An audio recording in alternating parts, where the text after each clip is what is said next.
Okay, so we are resurrecting a theme from quite a while ago, from about half a year ago or so. The idea is personalizing critical reasoning passages, which is a thing that you can do on surprisingly many of them.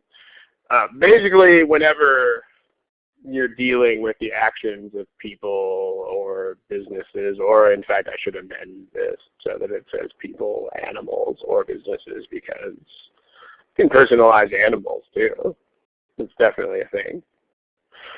So basically you just put yourself in the shoes of whoever is most strongly involved or most strongly affected in or by the situation, and that'll usually give you a whole slew of insights into it. I mean, it might seem like a stretch to personalize a situation as an animal, but in a lot of regards that's even easier, because generally limited horizon of stuff that you would care about as an animal. You know, eating, sleeping, reproducing, not dying, that's pretty much it. Whereas, of course, people have much more complex motivations. Okay, a couple of bookkeeping things as far as tools that you can use here. When we say give me a smiley face, that refers to the emotion icons that are underneath your name, which fortunately for you is not bronze. So it means not the chat box. Please don't smiley in the chat box, just because there are enough people here that would become rather chaotic. And the other thing is, when there's multiple choice question, please use the multiple choice options that are underneath your name. You should see those now. You'll see A through E when you click on this lowercase letter A here, and that'll let you pick choices to the questions. Last but not least, I mean, we'll wait a little bit for people to answer the question, although, you know, decorum dictates that we eventually move on. But remember how this test works. Specifically, remember that there is no skipping things, there's no going back, there's no leaving things blank. You get one shot at each question, and you have to answer them in the order in which they are presented. So what that means is you should get used to doing that. The sooner the better.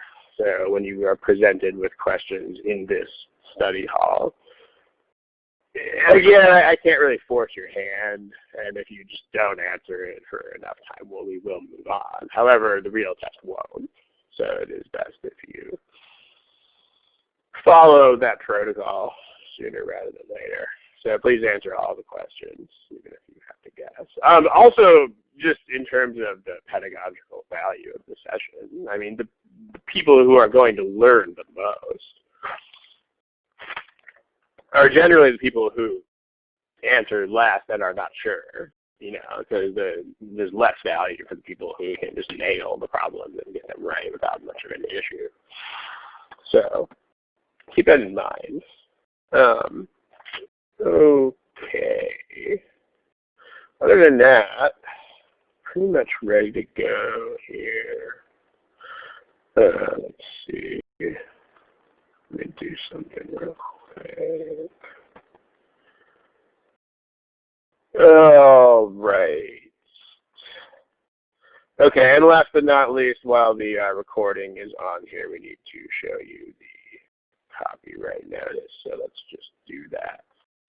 These problems are from the GMAT Prep software, the free software. They are copyright GMAC. And with that copyright notice, they are okay to distribute freely. Okay, without further ado, let's jump into a problem. Remember, the deal is personalizing these things. So if you don't see the problem on the board, you should very shortly. The deal is that whenever the problem deals with the actions of people, that there should be ultimately one party whose actions are most deterministic, like whose actions have the biggest effect on the outcome. So you should think about who that is. and then place yourself in that person's spot. Remember where the multiple choice answers are located. The multiple choice answers are located underneath your name. Let me grab that graph.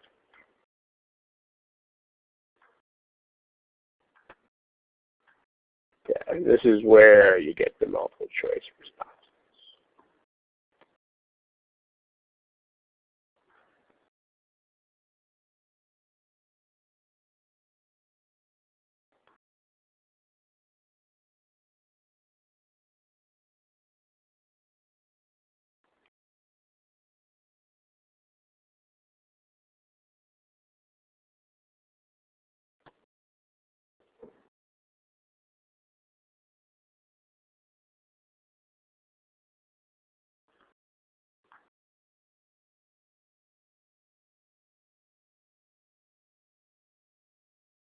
Okay, should be getting to the point where we have answers to these things. If you don't have something selected, you should probably select something soon.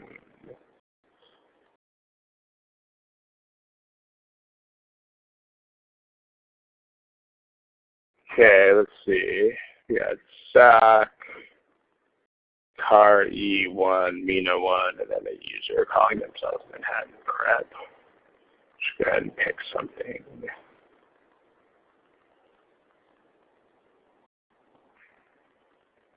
Okay, let's talk about this. Again, if you don't have something selected, I can't really force your hand, although you should definitely pick things.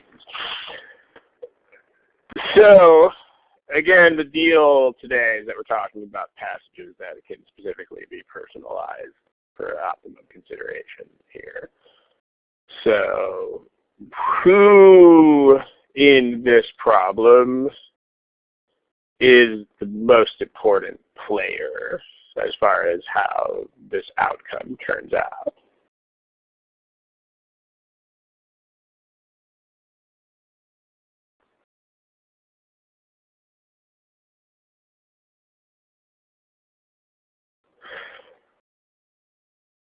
Notice that what we are interested in is this. So first we need to define this, because there are a few people saying that the producer of the car is the most important player here, but not really.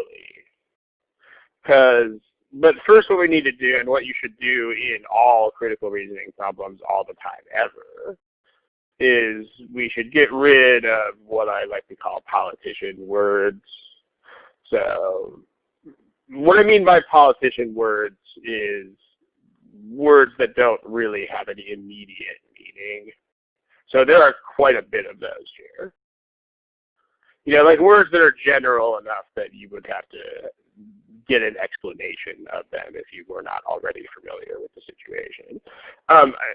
Politician words, because politicians have this way of talking when they don't really want to say anything, they say stuff. Yeah, we will address the concerns raised by citizens about the local effects of the measure that was enacted in response to the recent events in our community. You know, the way that politicians talk, like that. I mean, those words don't really mean anything unless they already mean something in people's heads. So, and in fact, this is one of the prime problems that people have in critical reasoning, is they leave the politician words alone. So, it's a bad idea. We need to get those out of there, and then we'll understand exactly who is at the center of this. So the plan, I mean, we do have the word is planning too right here, so that is good. And then what constitutes success?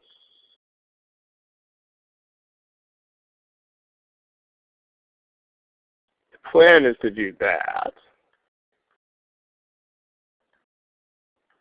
What defines success? Yeah, success is defined by actually selling electric cars is the point. I mean, it's not just making them attractive, because they can be attractive, and that doesn't really put, being attractive doesn't keep the lights on all by itself.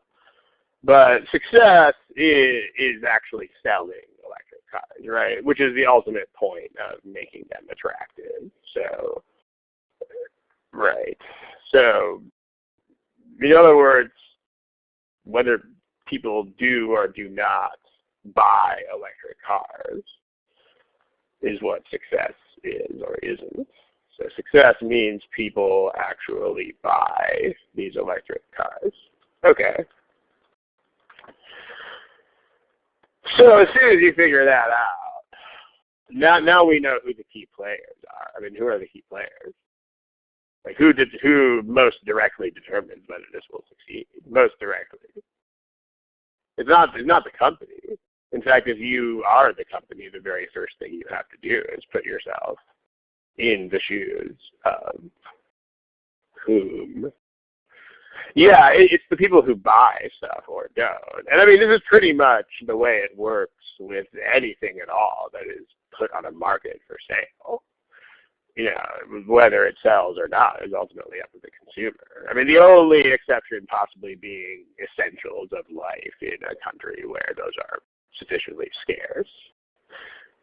Like if you have a country where people are barely subsisting, then maybe they don't have a lot of power in the market when it comes to food staples and stuff. But like everything else at all, ever, is ultimately up to the consumer.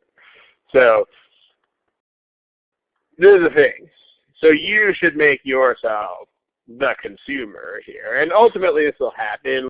Like if you first put yourself into the shoes of a sales executive or something at this company, then the first thought process you should have is, okay, what will the consumer do? So ultimately you're still thinking from the standpoint of the consumer. So, okay, that's you. So now there's a whole lot of, the reason why, the primary advantage of personalizing these things is that there are a lot of priorities that are stated or implied in the passage, and much easier to keep them all in mind if you imagine them as your own priorities. So the question is, what's your situation? Okay, well, you're interested in, you're shopping for a car, and you're looking at electric cars. Okay, what are some more things about you in particular? Like, what are you going to use your car for? Like, you are interested in buying an electric car to use for what? You're going to use it, yeah, what Wilson says. You are one of these people mentioned in the passage. So, you use your car to drive to work, mainly for driving to work. Okay. And what right now is getting in the way of you purchasing the car? Like, why do they need to have this green plan in the first place? Like, what's the problem? Okay, so the problem right now is you want to take road trips, and in the electric car you can't do that. So, okay. So now we know what this green plan is all about. The green plan is you get 3 days free rental, which, presumably that is a measure intended to let you go on weekend trips. So, there is an issue here about extended trips. So we'll get there in a sec. But the way the plan works is their plan is to let you have a free rental for every 1,000 miles at the lot. Actually, that's a lot of free rentals. So therefore, you get to take road trips. Okay, so notice that this mostly alleviates your concern, unless there is this 3-day limit here, so it all depends on what you mean by extended trips. So a thought that you would probably have if you put yourself into the shoes of the consumer here is, if in general, if this whole notion of extended trips are still 3 days or less, then your concern is addressed by this plan. But if extended trips can be more than 3 days, that's still a problem. So this is one issue that you might already have in mind before you examine answer choices and such. But, okay. And so there's two things that you all automatically want to do all the time when you read these things. The first is translate politician words. So, I mean, really you should simplify the entire passage as much as possible. But one of these things is immediately translate politician words, as we did up there. Okay. The other thing that you should always do is have as specific an idea as possible of what constitutes a correct answer before you look at the choices. Because otherwise the choices have this way of taking you for a ride. I mean, you've probably all been there, where you read a choice, it was totally not something you thought about at all, and then it made this like, well, if they say A, then maybe that means B, which might mean C, which might mean D. Okay, well, I guess D becomes the argument, right? That's not a good way to do this. I mean, you should have standards in mind already before you go to the choices. So with that in mind, let's not look at the choices yet. What constitutes a correct answer in this problem?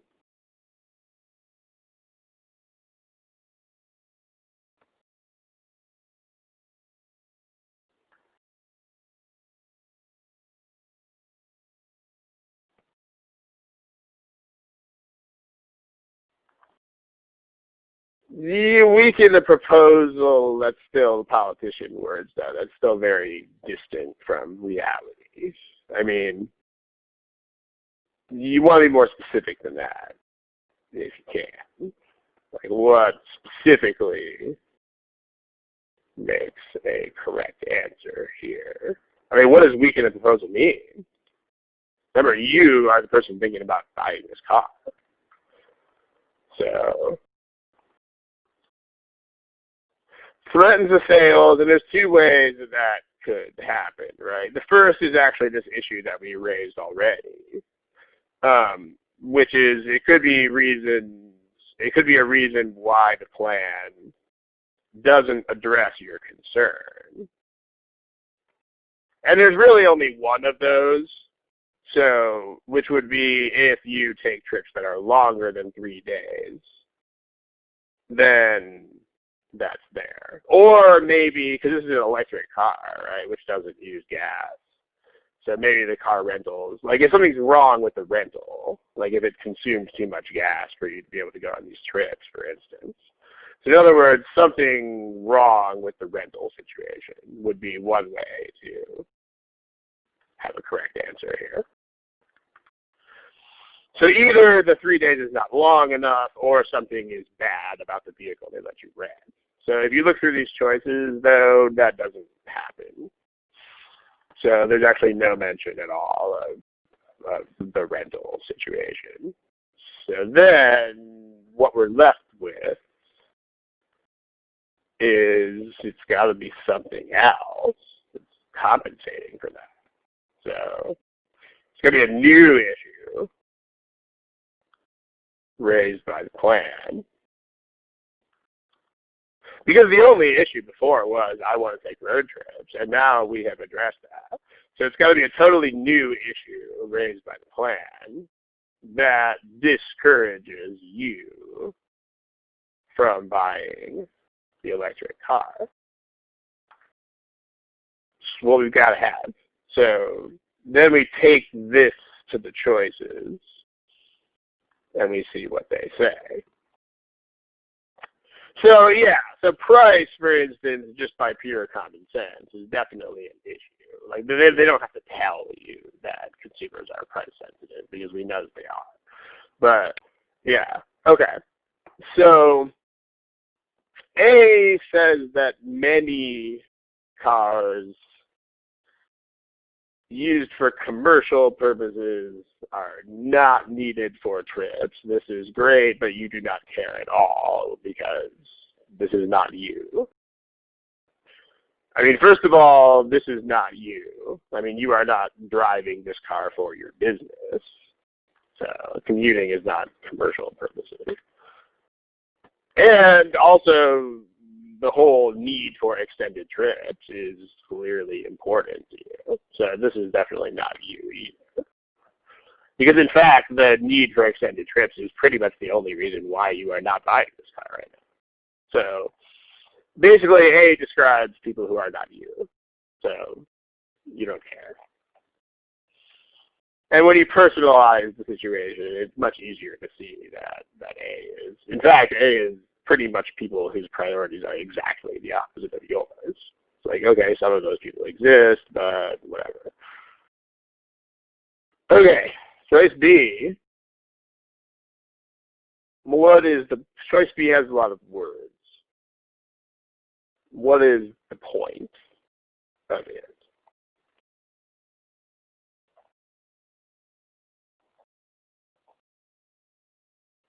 The point is that the cost of the car will go up. Now notice the way that you read this, like you don't really even care about the words that follow because that's not the point.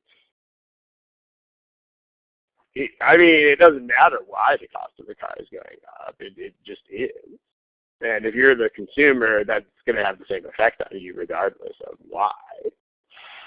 So the part of B that actually matters here is that the manufacturer is going to have to pay a lot more.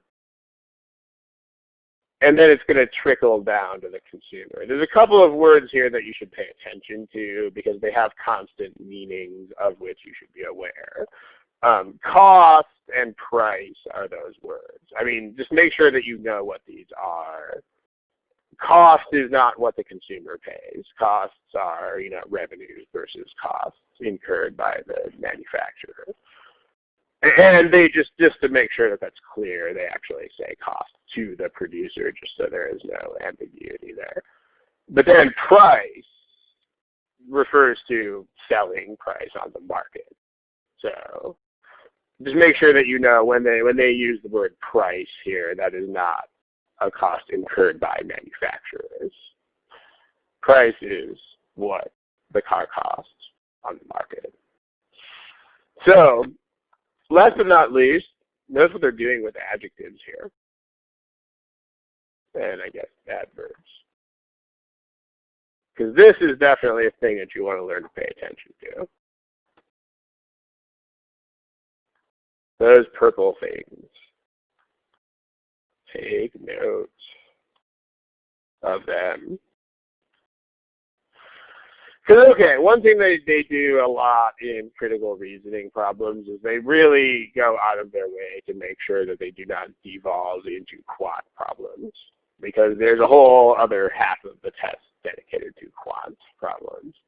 So the last thing they really want here is more quant problems masquerading as critical reasoning problems. So what they do instead is they give you these qualifiers or these descriptors or these intensifiers, you might call them, that these kinds of words are intended to communicate to you that these things are big enough to overcome something else. Like if they use the word considerably here, it's not random. Like considerably means, I mean, it's going to be heavily dependent on context. But when they say considerably, that means enough to overcome some other factor. So, and then they mentioned that it is already high. They also mentioned that for a reason. So high price what that means by common sense is that it's already high enough to discourage you.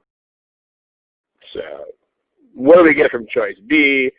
We get these things are already expensive enough to put you off. Price is already off-putting. And now it's much higher. That is definitely a factor that works against you by cost. And the most important take-home point you might get from this is the way that they use these kinds of words as substitutes for numerical things. Because otherwise they would need a lot of numbers. Like if they wanted to do this quantitatively, they would actually have to define things like your threshold cost and how much extra price you would be willing to absorb. Whereas these kinds of descriptors are meant to do that just in a more common sense kind of way. What's the point of choice C?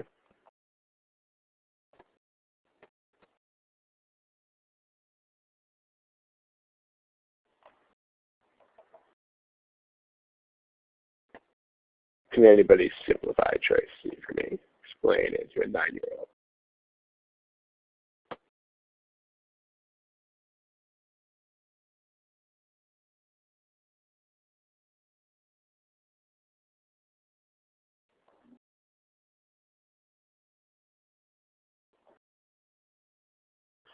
Yeah, okay. So one thing you might want to do, because choice C is a sentence with a lot of words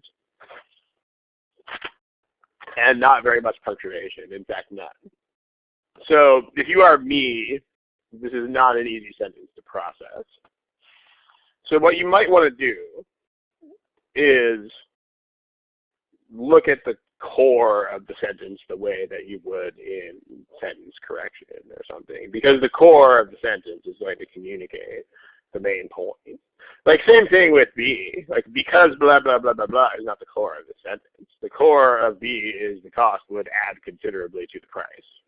That. So the core of sentence C is the time can easily be fitted into regular patterns. So then you can look at the rest of the words and see what they're talking about, which is nothing is really going to change. Like the deal here is that there's this potential deal breaker, which is, you know, how long does it take to fill up a gasoline-powered car at a gas station? Like 30 seconds to a minute. So if it suddenly takes hours to charge your car, then this could actually be a major disruption to your life. So it's not a minor issue. It's definitely not. Like if you have a long time that is suddenly being inserted that is necessary, that could be a huge disruption in somebody's life. But what this does is it actually works against that. Like this says, this takes a potential objection away. So it definitely doesn't work against you buying the car. Like this takes away something that may have been keeping you from buying the car. So, and also there's no need to quibble over whether this is like a little strengthened or not, because the point is it clearly doesn't weaken the prospects, and that's all you care about. So, because we don't really know. I mean, if you have all the free time in the world, then maybe this doesn't matter to you anyway, but if you are very busy, then maybe it does. So it's like it might strengthen, it might do nothing, but ultimately we don't care because that's not the issue. The issue is, does it discourage you? The answer to that is very clearly, no, it does not. In fact, it takes away something that could have discouraged you. Okay, core of sentence D. Again, although blah, blah, blah, blah, blah, blah, blah is not part of core, so ultimately we don't care. Generating the electricity can burn in the environment. We don't know whether this is a concern at all. So this has an unknown effect.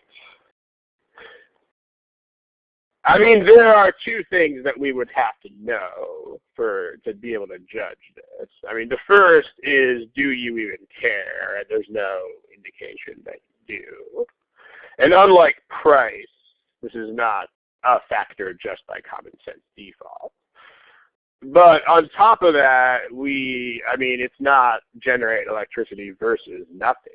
I mean, we would also have to know the answer to how does this compare to the environmental effect of gasoline, which could be even greater. So even if this were a concern, we still wouldn't know how it stacks up against, because you have to drive something. Yeah, it's not like a choice between this burden and nothing. So we don't know. It's just a big giant question mark. And then E is the same kind of issue as A. It's just not you again. So because you are a consumer who wants to commute for the most part. So as soon as you see this, you're like, I don't care. It's not me. It's irrelevant to this issue. Not you. Any questions about this problem other than what has already been put in the box? All right, let's do another one. How about that one?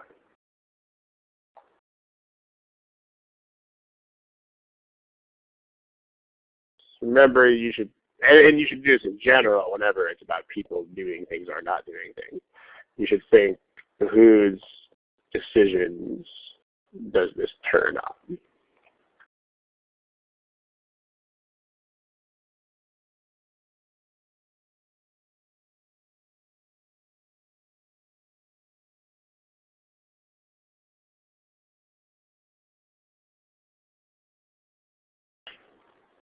Okay, so there are still some non-responses, but here this problem appears to be genuinely confounding a lot of people, because here are our results so far. It's almost a random selection.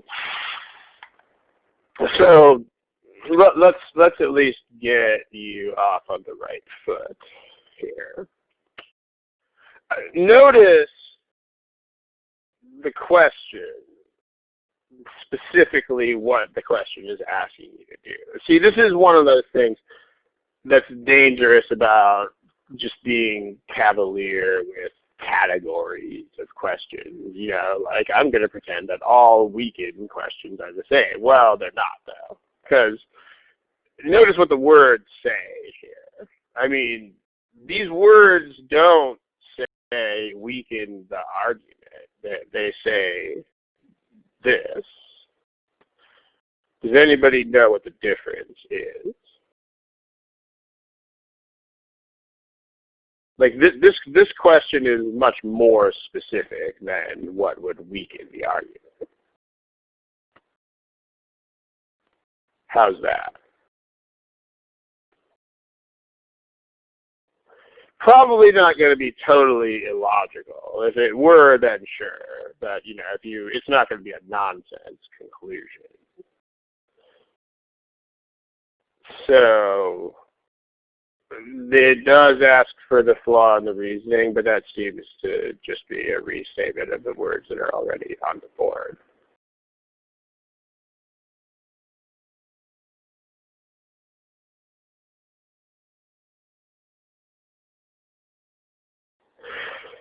In terms of, okay, like, let's say that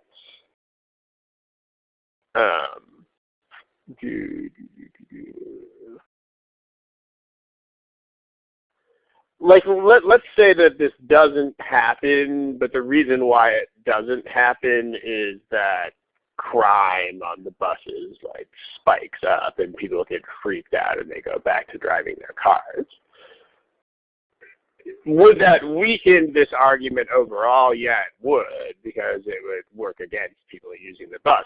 But is that a way in which the mayor's reasoning is flawed? No, it wouldn't be. Do you guys see the difference? In other words, if you brought up some totally separate point that actually worked against this, it could still weaken the argument, but it wouldn't be a way in which the reasoning itself is flawed. So this is a more narrow question than usual, because this needs to be something with the actual connections made by the mayor that has to be wrong. So as opposed to it's not going to be some totally new thing. So for example, like this is not flawed reasoning. This would not be a correct answer to a similar question here, because the reasoning is actually perfectly sound. You know, like, okay, they want to take road trips, let's give them a way to take road trips. The problem here is that some new issue crops up. Okay, now suddenly the car is out of their price range. So that doesn't indicate a problem with the initial reasoning. It just it indicates another issue that weakens the ultimate result. So here, it's not going to be a totally new issue, is the point. So not a new factor. Instead, something has to be wrong with what the mayor actually mentions. That's going to narrow things considerably, because you suddenly, all other potential issues with the bus system other than cost are non-issues, because cost is the only thing that the mayor takes into account. So keep that in mind and try this again. Just bear in mind that the mayor's reasoning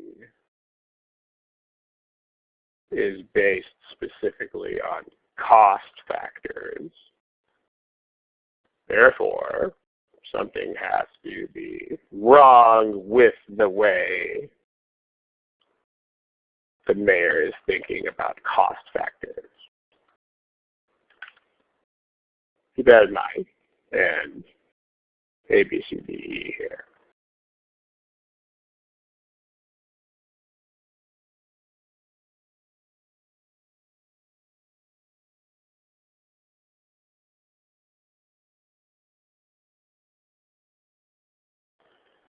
Okay, let's discuss. Someone mentions taking a cab in the sidebar, but that wouldn't really affect anything, because a cab is a car, and your own car is also a car. So there would be no, either way, there would be no effect on congestion. I mean, it's not like a cab.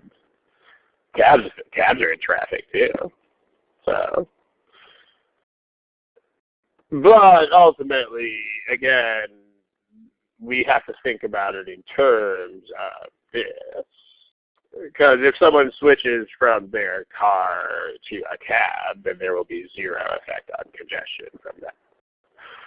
So that's not a thing that needs to be considered, because it will have no effect either way.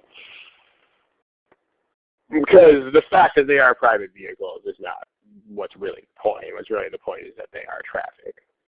So, but okay. Whose decisions does this revolve around most directly? They're being more explicit about this than usual. I mean, they actually mention this in there.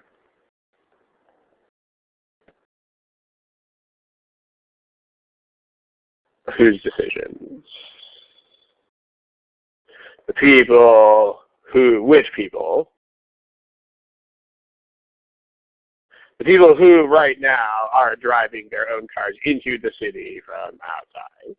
Okay. You are someone who commutes into the city in your own car.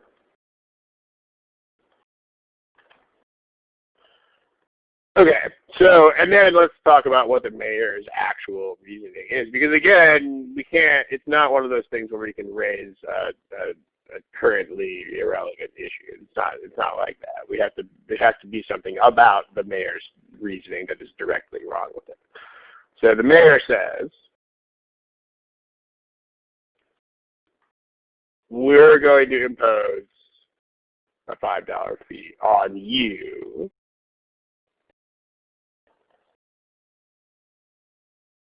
like at the entrance to the city or something like that.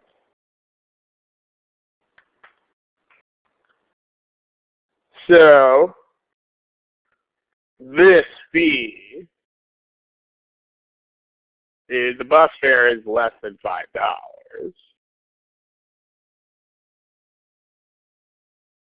And so that difference will convince you to switch to the bus. This is the mayor's reasoning.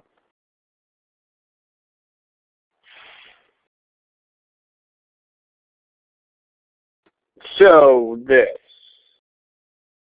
are two steps.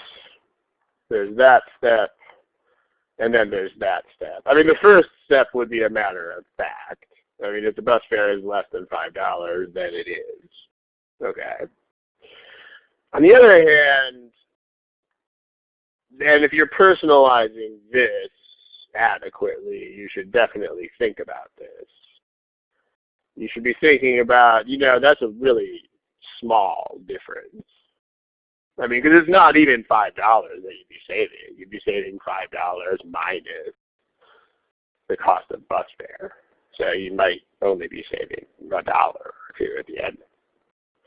So basically, the reasoning is flawed if this difference will not actually convince you to change your behavior. So it has to be something along those lines. I mean, you need an answer choice that basically says, nope, this is not going to do it. This is not going to change what you do. You're just like, that's not going to affect anything. Okay. Well, so choice A, which basically no one picked, this definitely is not a problem. I mean, if anything, hold on just a second.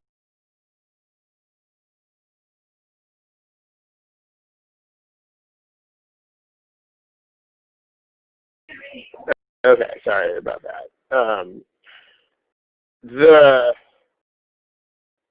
choice A, if anything, it would go the way we don't want to go here, because if the cost of taking a car into the city gets even higher, then if anything, that plays into the hands of the mayor. But what's more important about A is that it doesn't affect the mayor's reasoning at all. I mean, it might be something that affects the overall situation, but this has nothing to do with the mayor's reasoning, which is the cost of the bus versus $5. And on top of that, it's going the wrong way. It's actually working against taking the car. I mean, what does B mean for you personally?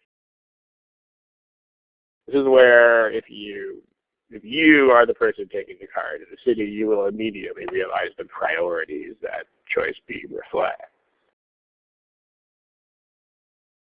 Like, what does this mean? Yeah, this means if you are one of these people, then for the most part, you're totally fine with paying more money already. So, because yeah, you're already paying something that is more than $5. So, in other words, this means that you are totally willing to accept an increased cost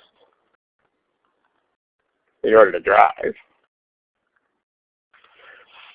So, in other words, this is very specifically saying that you are really not that cost sensitive when it comes to this. So, therefore, this difference will not convince you, because if it did, it would already convince you. Like if you would be affected by $5 versus the toll, then you would already be taking a bus. This is the answer we want, because it totally defeats the idea that is actually in the mayor's reasoning, which is that this fare is actually going to trigger a behavior change on your part.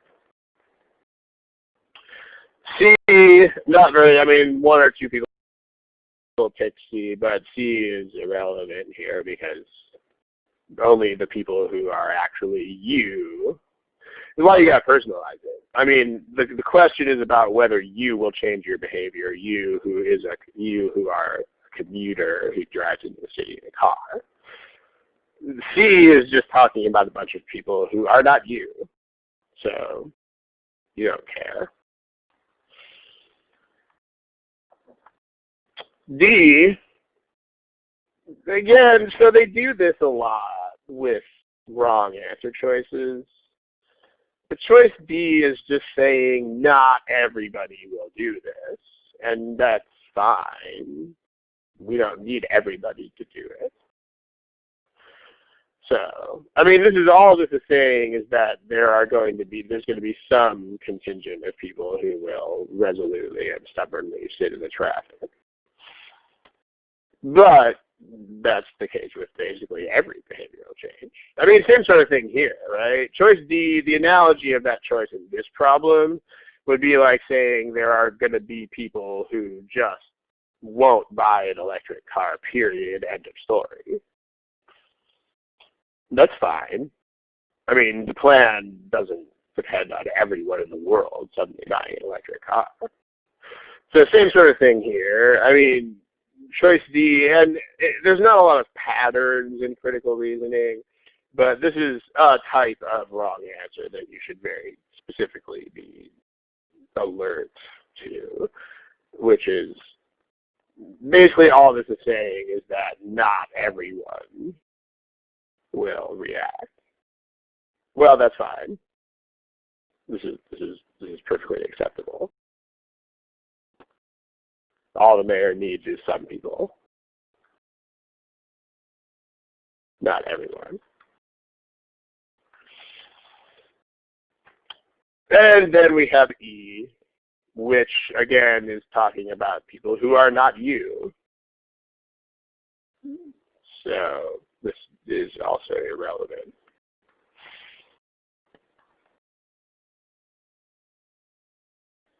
Because again, the problem is these people are not part of the problem in the first place. I mean, they are already in the city. So, I mean, they might cause traffic within the town, but the traffic that we're trying to alleviate here is due to people bringing in cars from outside the city. So, it's not you. So you don't care. And we want B. Now again, just I know I'm kind of hammering this point home sort of excessively, but just to make sure that you guys understand the difference between this question and just asking you to weaken the argument. Let's say I gave you something like choice F, which is the fee would have to be collected at toll booths, which would, at toll booths, that would require motorists to stop, thus worsening the traffic problem. Okay, now see, this is the distinction between just weaken the argument. Like, does this weaken the mayor's conclusion? Yes, it does. Because ultimately the mayor is like, this will alleviate traffic. But now we're showing, for a reason that the mayor did not even sort of think about, that it's going to create a new problem. So is this a flaw in the mayor's actual reasoning? No, it is not. So just make sure that you notice the difference. I mean, they're not going to ask you this and give you a wrong answer like this, because the wrong answers in these problems are always totally wrong. So it's not just going to be for a reason that is sort of subtle. But the reason why it's useful to know this is that you can narrow your search. So like in this problem, you know that you don't even have to think about outside factors. Because the words in the question are these, okay, the mayor is talking about cost, therefore there's something has to be actually wrong with the cost factors. And that's all that we care about. As opposed to this problem and most weekend problems, where you actually have to think about absolutely anything else that could affect the purchasing decisions. So that's the only real value there. Because again, I mean, they're not going to give you wrong answers like F.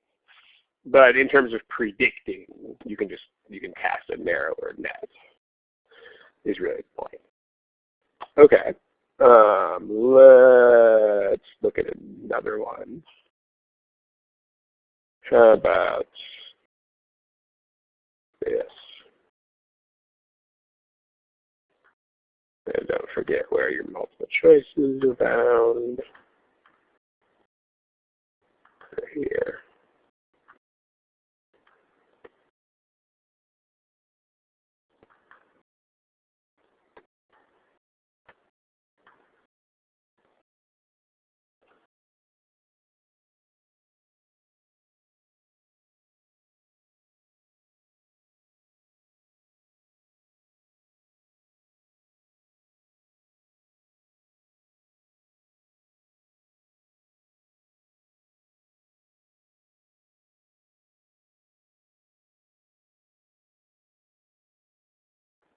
Sorry if the page changed on you there for a moment.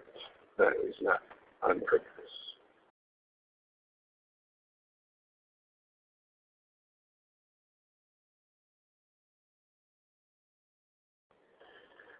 Okay. Let's discuss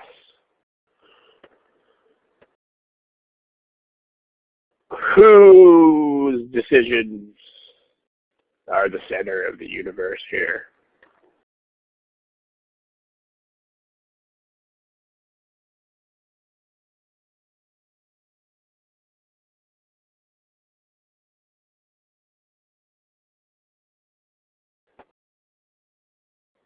Yeah, the parents of kids, because kids don't go out and get flu shots or flu vaccines.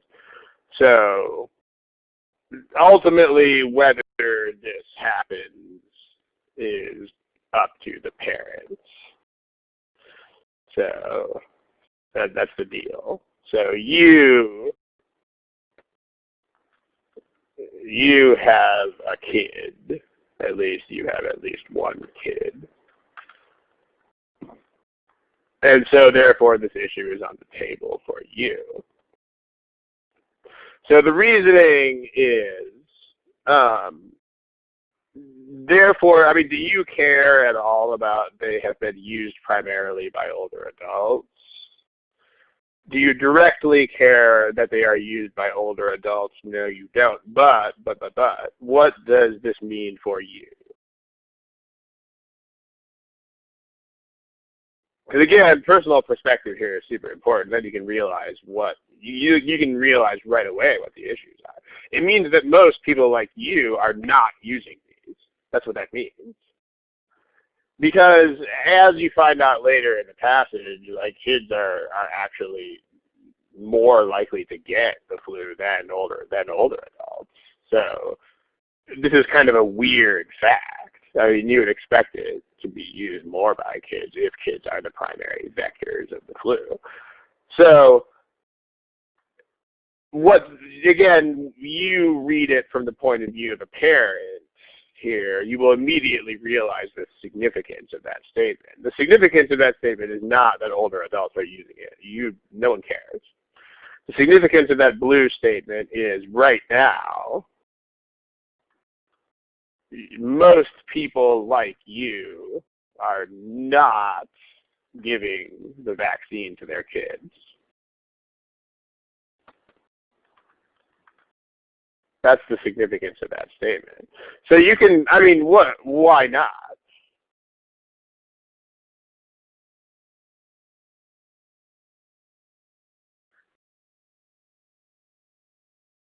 I mean, there are multiple possibilities, but a couple should spring to mind. The first is because it's an injection, or maybe it's too expensive, or too inconvenient, or anything like that. So, but you should at least get to thinking about why this bizarre behavior is happening right now. So you should anticipate that this is going to be an issue. Okay. So right now that's not happening. And so if they say, now there's a nasal spray.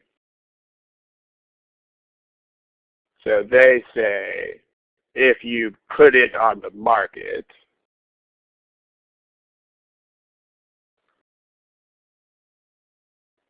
then it will reduce the spread of influenza. Now, of course, it doesn't do that all by itself. So the implied reasoning is that more people like you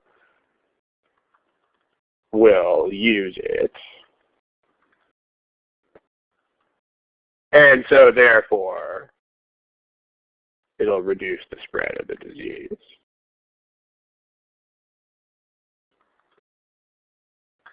Okay.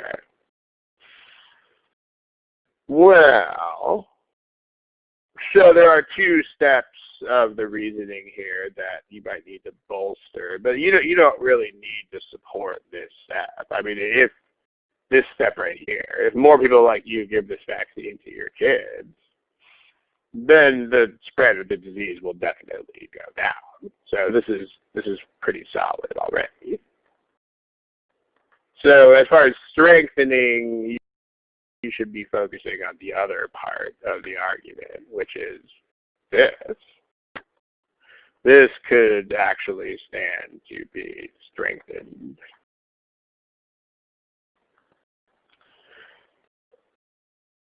And if this is true, then it must have something to do with why you are not doing it right now. So you can actually predict pretty specifically what this is going to be. And it has to be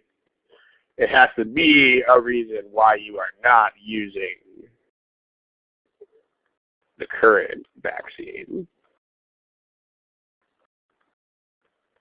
And it has to be something that is rectified by the new one. That's a super specific thing, right? So it's pretty much going to be one of these, right? One of these is going to be resolved. So A says if you get both of them, then you're still fine, but that's not the problem because this only is a factor for people who are not currently vaccinating their kids. So A is not relevant to you because you right now are someone who isn't using the injectable one. B uses the same mechanism. That's great, but that doesn't have anything to do with why you are not using the old one and or why you will use the new one. And blanket statement right now, anything that they have in common is automatically the wrong answer here because the entire point of this whole thing is that they are not the same. And that the way they are different is actually something that's going to make you go out and get the new one. C says cheap. So that's the wrong way. I mean, if it was too expensive, sure. And on top of that, this is for people who are not you. So wrong way and irrelevant. So definitely a loser. D says that of these older adults, not very many of them are getting it from kids. So this is two kinds of bad. First kind of bad is that it's not relevant any more than any of the other ones are, because it's still not anything to do with your reluctance. But on top of that, this shows you that even if you did adopt this new vaccine, then it would actually not affect the spread of the disease as much as you had hoped. So not only is it irrelevant off the top, but moreover, it actually shows that this step is even less likely. So that's not good. And then we have choice E, which means that right now you are spooked by the idea of giving your kid a shot. So this is the reason why you are not using the current vaccine, because you don't want to give your kid a shot. And that is clearly rectified by the new vaccine, which is not a shot. So there you have it. Again, note how wrong the wrong answers are. I mean, there will never be a wrong answer that is like, well, it's in the right direction, but less than the correct answer. Isn't that how this works? And when you review these, you want to make sure that you're on board with that. Like, if you need to strengthen an argument, then all of the wrong answers will either be irrelevant or will work against the argument to whatever degree. It really is. If you're looking for black, then the wrong answers will be white, white, white, and white. Important realization to make. Okay. Any questions about this one, feel free to put in the chat box. And how about do at least one more? Let's see here. How about this one?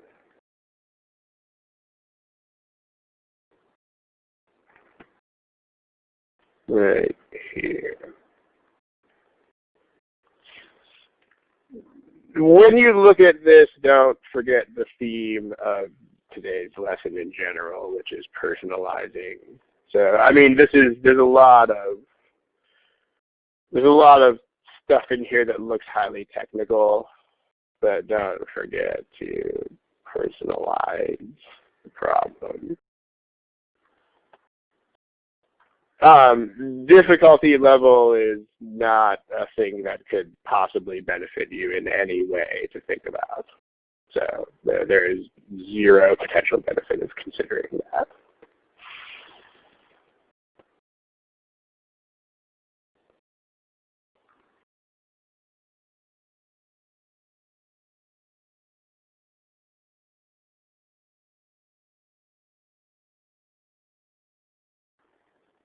Let's help you guys get on a good foot here, because apparently there are lots of people picking different answers.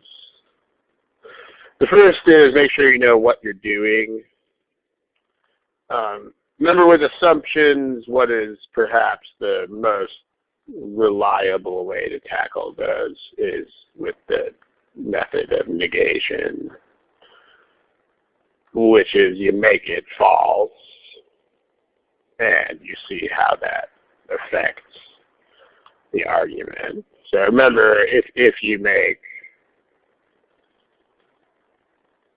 an assumption false,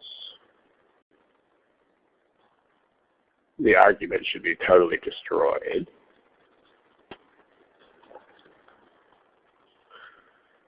And, all right, let's talk about personalizing it. I mean, whose point of view should you be thinking about this from?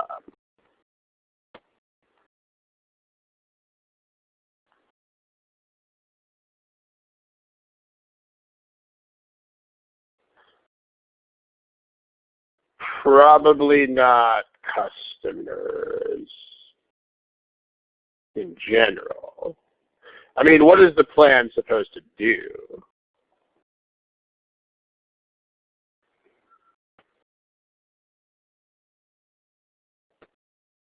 The plan is supposed to prevent counterfeiting. So whose decision is that ultimately? Whether crime will be prevented depends on whose actions most directly. Not the bank. I mean, nah.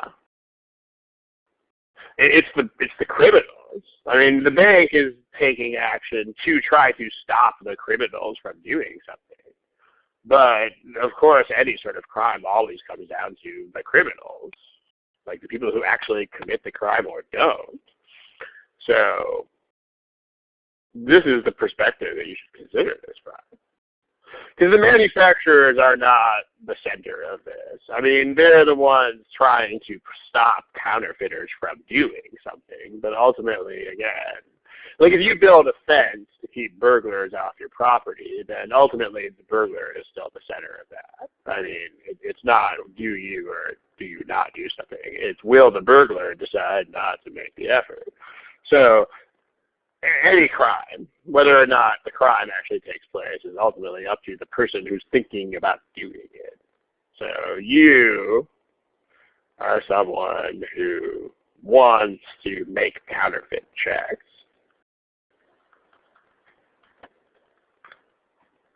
Because if you put yourself in the shoes of the manufacturer, then you're still going to have to think about these people.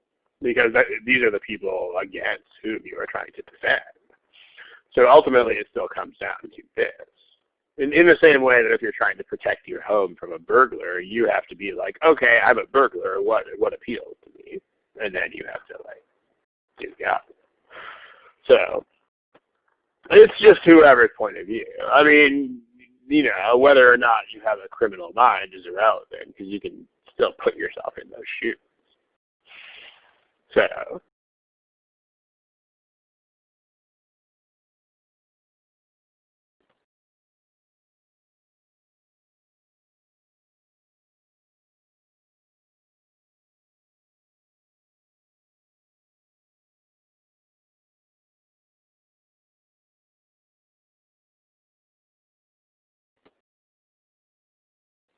take a little bit to... Yeah, if you're making software, again, it depends what the question is, of course. If the question is, will the software sell, then that's ultimately, like anything else that sells or doesn't sell, is up to the buyers. There are lots, software is not a one-sided thing. I mean, there are lots of things that you could potentially consider, some of which would revolve around the developers, some of which would revolve around the testers, some of which would be end user issues. You would have to, that's why you have to get rid of the politician words, because you don't know, really, until those are gone. Okay, so you will make counterfeit checks. Right now, how does this work? Like, how can you do this right now if you want to?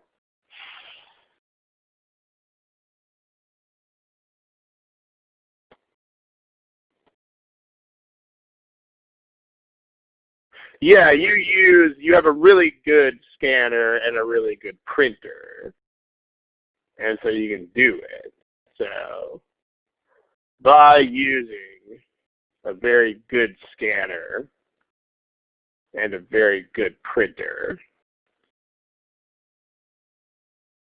you can counterfeit the checks that are out there right now. Okay, now notice, I mean, I actually don't understand why this answer choice is as appealing as it is, because a lot of people picked it. But you know what you don't use to do this? Your eyes. So this is immediately irrelevant. I mean, it doesn't make any difference whether you can see the security feature, because your eyes are not used to counterfeit checks. So, I mean, maybe it's lack of personalizing the problem, but if you realize that it's really an issue of will people counterfeit the checks, then you know right away that C is irrelevant, because you don't have to be able to see these things. It matters whether your scanner can see these things, quote unquote. That's actually the core of the problem, but not your eyes. So C's gone. Okay, right now you can do that. What's their plan to stop you? What's going to be on these new checks?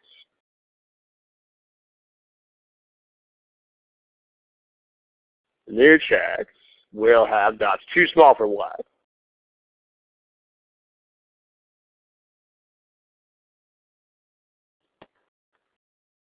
Aha, they're too small for the copiers, or actually it's the scanner that's the issue, it's not the printer.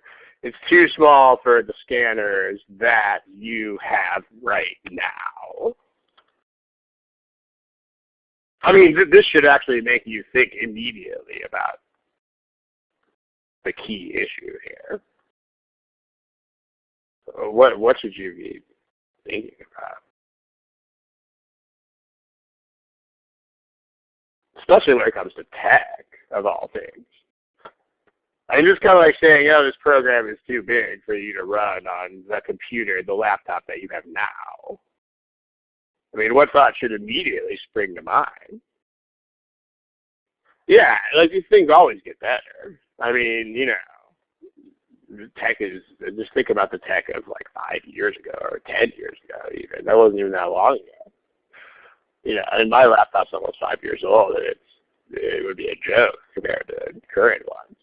So, yeah, I mean, if you are the person doing this, you'll be like, dude, all we have to do is just make better scanners. Like, this will be actually almost obvious if you have that point of view. Because right now, this argument is actually assuming that scanner technology will just not evolve at all. Well, geez. So, what about, like, what if scanners keep pace?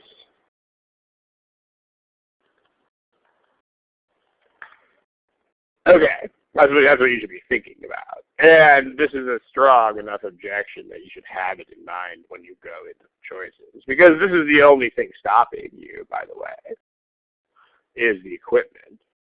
So not only is this a very obvious objection if you personalize the problem, but it's also the only real objection. It's the only thing that's really, it's the only defense these things have. And they don't have other defenses. So, okay, I mean, if you look at that, if you look for this issue, you'll find it as choice E. It's there. There's a lot of words in choice E, but basically it says that the scanners are not going to get better at recognizing small things. If you do the negation method, then E says that the smallest things that your scanner can reproduce will get smaller in the near future, i.e. the technology will get better. If that's true, then this argument is trash. As far as the other issues, if you personalize this, you can see why it doesn't matter. I mean, the percentage of counterfeit checks has remained the same. That doesn't matter. That has nothing to do with deterring behavior. This is the amount of money, but that's not the point. The point is whether you can do it at all. C, we already talked about. You don't use your eyes to do this, so whether your eyes are good enough is irrelevant. And also cost is not considered here as an issue, because not the point. The point is, can it be done?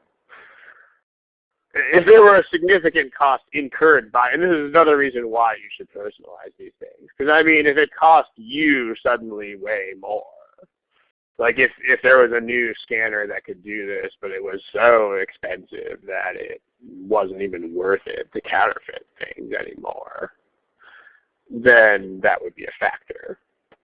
But this is cost incurred by the banks and the corporations. In other words, everyone who is not you. So this is not relevant. And that's it. So again, you see the value of personalizing these things because the priorities will just become immediately apparent. And so will the factors. Like no one mentioned this, but if you had any involvement in this situation whatsoever, you will definitely think about it. So basically what you should do whenever you encounter a critical reasoning problem is just first think, is this something I can personalize? It won't always be. I mean, if it's like, you know, did these proteins that came from Mars on a meteorite have the right mix of amino acids to create life? Okay, you can't really personalize that. In that kind of situation, you're more stuck with like really nerdy conversation.